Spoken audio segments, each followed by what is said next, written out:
ये अविश्वास प्रस्ताव मणिपुर के लिए हम लाए हैं, इंडिया अलायंस, क्योंकि मणिपुर आज इंसाफ मांगता है। मणिपुर का युवा इंसाफ मांगता है, मणिपुर की बेटी इंसाफ मांगती है, मणिपुर के किसान इंसाफ मांगते हैं, मणिपुर के छात्र इंसाफ मांगते हैं। और मार्टिन लूथर किंग ने कहा है, मार्टिन लूथर किंग ने कहा है कि अगर कहीं भी नाइंसाफी हो तो वो हर जगह के लिए इंसाफ का खतरा बन सकता है। Injustice anywhere is a threat to justice everywhere. तो ये जो घटनाएं मणिपुर में हो रही है, इसको ये हम ना समझे कि उत्तर पूर्वांचल के किसी कोने में हो रहा है, ये भारत में हो रहा है सर।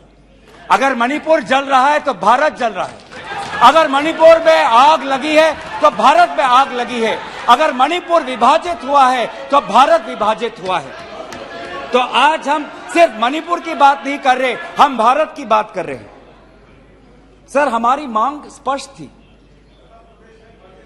कि देश के मुखिया होने के नाते प्रधानमंत्री सदन में आए, अपनी बात रखे, अपनी संवेदना प्रकट करे और उस पर सारे पार्टी समर्थन दे और मणिपुर को एक संदेश जाए कि इस दुख की घड़ी में पूरा सदन मणिपुर के साथ है, हम मणिपुर में शांति चाहते हैं। यह हमारी अपेक्षा थी, यह हमारी अपेक्षा थी। लेकिन अफसोस की बात है कि ऐसा नहीं हुआ। प्रधानमंत्री महोदय ने एक मौन व्रत लिया कि सदन में ना लोकसभा में कुछ बोलेंगे, ना राज्यसभा में कुछ बोलेंगे। और इसीलिए अध्यक्ष महोदय, ये नौबत आनी पड़ी कि हम अविश्वास प्रस्ताव के द्वारा प्रधानमंत्री मोदी जी का मौन व्रत हम तोड़ना चाहते हैं।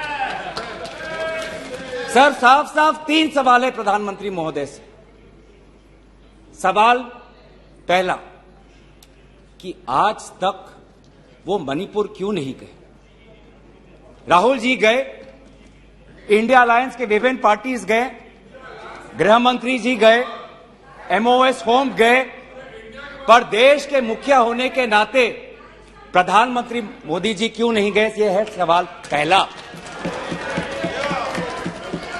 सवाल दूसरा कि लगभग 80 दिन क्यों लगे प्रधानमंत्री मोदी जी को मणिपुर पे कुछ बोलने के लिए, और जब बोले तो सिर्फ 30 सेकंड के लिए बोले,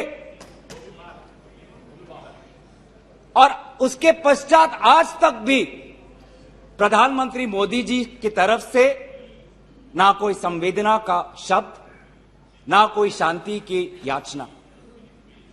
मंत्री मंडल बोल रहे हैं कि हम बोलेंगे, हम बोलेंगे। आप बोलें, आपको किसी ने नहीं रोका। लेकिन प्रधानमंत्री मोदी जी एक प्रधानमंत्री होने के नाते उनके शब्दों में जो महत्व है वो किसी मंत्री के शब्दों में नहीं है। माफ कीजिएगा, प्रधानमंत्री मोदी जी अगर प्रधानमंत्री होने के नाते एक शांति की पहल करें, उस कदम में जो ताकत है वो किसी मंत्री या किसी सांसद में वो ताकत नहीं है, एक प्रधानमंत्री होने के नाते। सवाल हमारा तीसरा कि प्रधानमंत्री जी ने आज तक मणिपुर के मुख्यमंत्री को बर्खास्त क्यों नहीं किया? आपने गुजरात में जब निर्वाचन आए, गुजरात में जब आपको अपनी राजनीति करनी थी तो गुजरात में मुख्यमंत्री बदल दिए, एक बार नहीं 2 बार।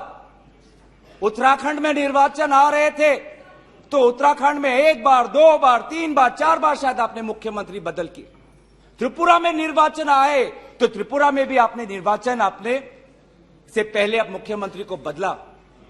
मणिपुर के मुख्यमंत्री में ऐसा क्या आपने विशेष, आपका आशीर्वाद आप दे रहे हैं, जिन्होंने खुद कबूल किया है कि आज मेरे कारण एक इंटेलिजेंस फेलियर हुआ है? ये 3 सवाल हैं सर, और शायद इन 3 सवालों का 3 उत्तर भी है। प्रधानमंत्री मोदी जी मणिपुर पर क्यों मौन हैं? शायद उस प्रश्न का उत्तर भी 3 है। पहला उत्तर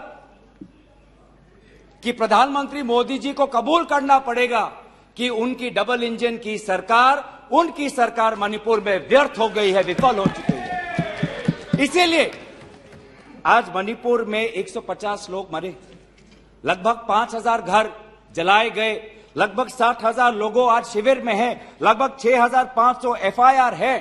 और मुख्यमंत्री, प्रदेश के मुख्यमंत्री होने के नाते जो एक संवाद का वातावरण बनाना चाहिए था, जो एक शांति, अमन और सद्भावना का एक वातावरण जो बनाना चाहिए था, आज उन्होंने सिर्फ मई महीने से नहीं, पिछले 2-3 सालों से ऐसे कुछ भड़काऊ उन्होंने कदम लिए हैं जो आज समाज के बीच में तनाव पैदा हो गया है।